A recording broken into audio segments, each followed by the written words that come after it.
بسم اللہ الرحمن الرحیم۔ گمنام ہیروز کے معزز ناظرین و سامعین، السلام علیکم۔ ڈاکٹر محمد انیب سلیمی کے ساتھ آپ سن رہے ہیں دیوتا۔ تو آئیے بڑھتے ہیں کہانی کی جانب۔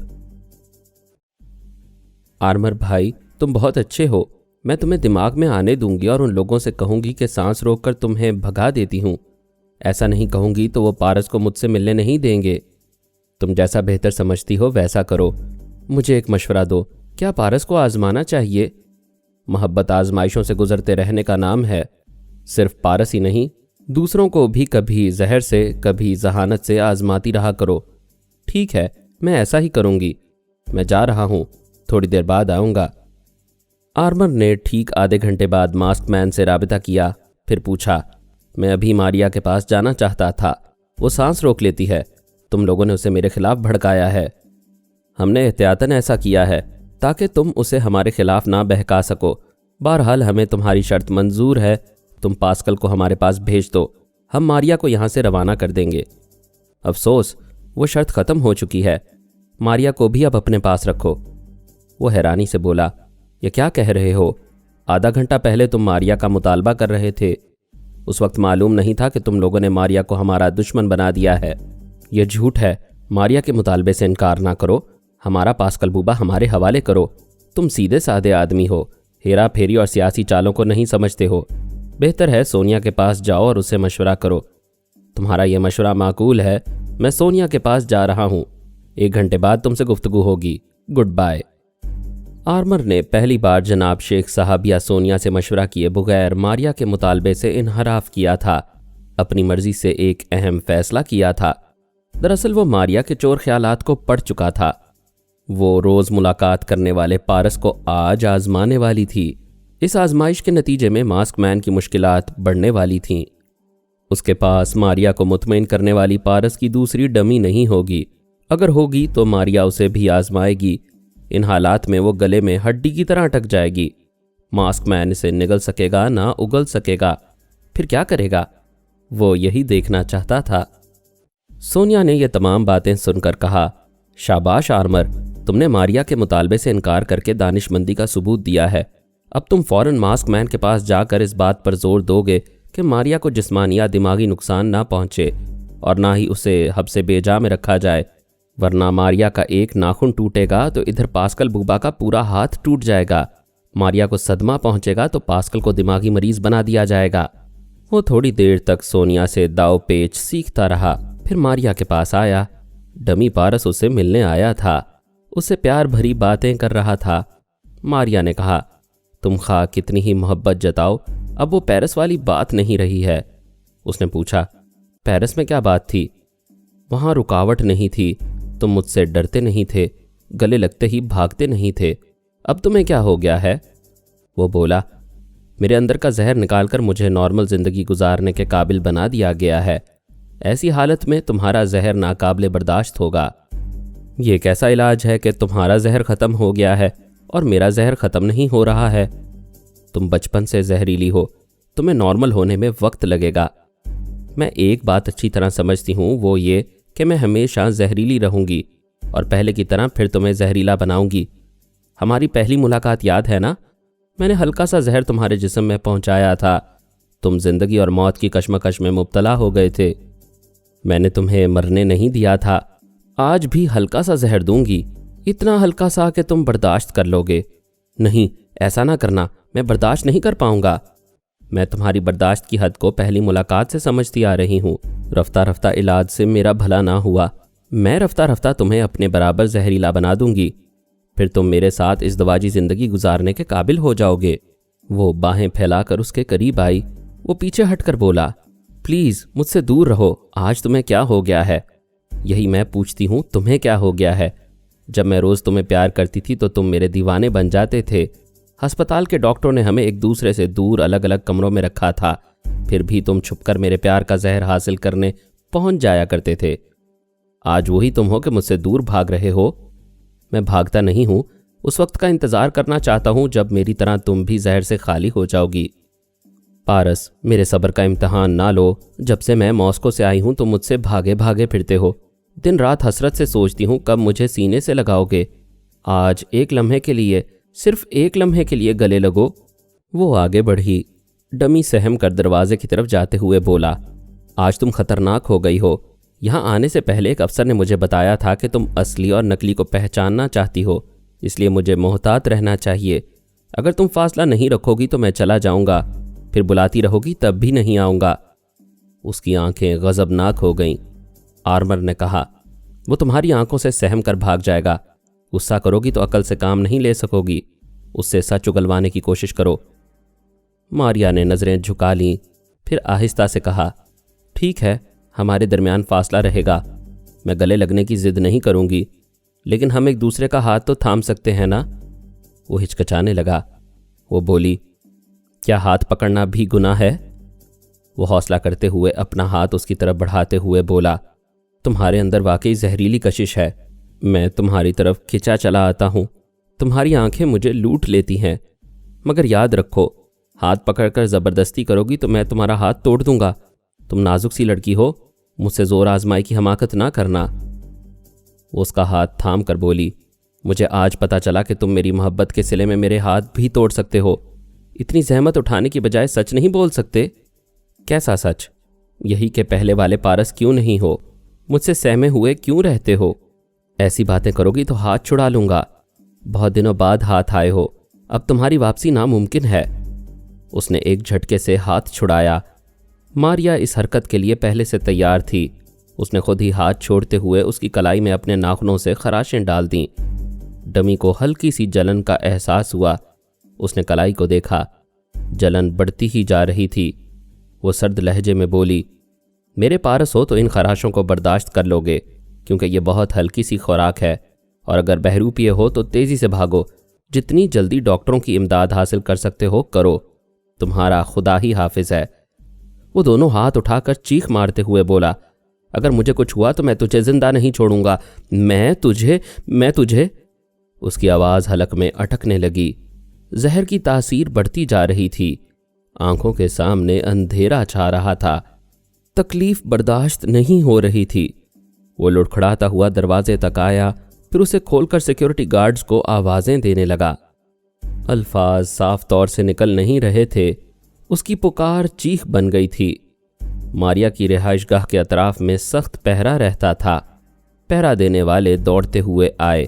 اس وقت تک ڈمی کے منہ سے جھاگ نکلنے لگی تھی۔ انہیں سمجھنے میں دیر نہ لگی۔ 2 سپاہی اسے اٹھا کر دوڑتے ہوئے گاڑی کی طرف لے گئے۔ سیکیورٹی افسر ٹرانسمیٹر کے ذریعے متعلقہ افسر سے رابطہ قائم کر رہا تھا۔ آرمر نے کہا، بیٹی یہ تم نے کیا کیا؟ میں نے کہا تھا سچ اگلوانے کی کوشش کرو۔ آرمر بھائی، میں جھوٹ اور فریب برداشت نہیں کر سکتی۔ پھر میں نے ناخنوں کی ہلکی سی خراشیں لگائی تھیں۔ اگر میرے دانت لگ جاتے تو یہیں پھڑپھڑا کر مر جاتا۔ یہ سچ ہے کہ جھوٹ کمزور ہوتا ہے، سچ کی ایک چٹکی میں مر جاتا ہے۔ میری بچی، اب یہاں کے لوگ تم پر سختیاں کریں گے، تم حوصلہ نہ ہارنا، میں تمہاری حفاظت کا انتظام کرنے جا رہا ہوں۔ وہ نائب کے پاس آیا۔ نائب نے ماسک مین کو اطلاع دی۔ تینوں کے درمیان رابطے سے گفتگو کا آغاز کرتے ہوئے ماسک مین نے کہا، مسٹر آرمر، جب تم سونیا سے مشورہ کرنے گئے تھے تب ہی میرے مشیروں کو خطرے کا احساس ہوا تھا۔ ابھی مجھے اطلاع ملی ہے کہ ماریا نے ڈمی پارس کو ڈس لیا ہے۔ سپاہی اسے فوری طبی امداد کے لیے ہسپتال لے جا رہے تھے۔ اس نے راستے میں ہی دم توڑ دیا۔ آرمر نے پوچھا، وہ تو نارمل تھی، اب نارمل کیسے ہو گئی؟ معصوم نہ بنو، تم نے اسے بہکایا ہے۔ بہت خوب، ایک تو اسے منع کر دیا کہ مجھے دماغ میں نہ آنے دے، وہ سانس روک لیتی ہے، پھر میں نے اسے کیسے بھڑکایا ہے؟ تم لوگ بہت مکار ہو، پتہ نہیں کیسے کیسے ہتھ کنڈے استعمال کرتے ہو۔ مسٹر نامعلوم؟ نہیں، میں نامعلوم نہیں، ماسک مین ہوں۔ ایسی ہی غلطیاں کرتے رہے تو آج ہی ماسک مین کے عہدے سے چھٹی ہو جائے گی۔ ذرا سوچو اور سمجھو۔ وہ روز صبح و شام ڈمی سے ملتی تھی، اس سے محبت سے پیش آتی تھی۔ آج اس کے مزاج کے خلاف تم لوگوں نے کیسی باتیں کی ہیں؟ اسے کس نے غصہ دلایا ہے؟ یہ ناگن کی فطرت ہے، وہ اپنے راستے جاتی ہے، کوئی اسے چھیڑے تو غصے میں ڈس لیتی ہے۔ ہمیں نہ سمجھاؤ، ہم اس زہریلی کو روانہ کر رہے ہیں۔ بتاؤ کس ملک اور کس شہر میں پاسکل سے اس کا تبادلہ ہوگا؟ تم عجیب احمق ہو، میں تبادلے سے انکار کر رہا ہوں اور تم اسی بات کو دہرا رہے ہو۔ تم انکار کیوں کر رہے ہو؟ سونیا کہتی ہے، پتہ نہیں اس عرصے میں اسے کس قدر زہریلی بنا دیا گیا ہے،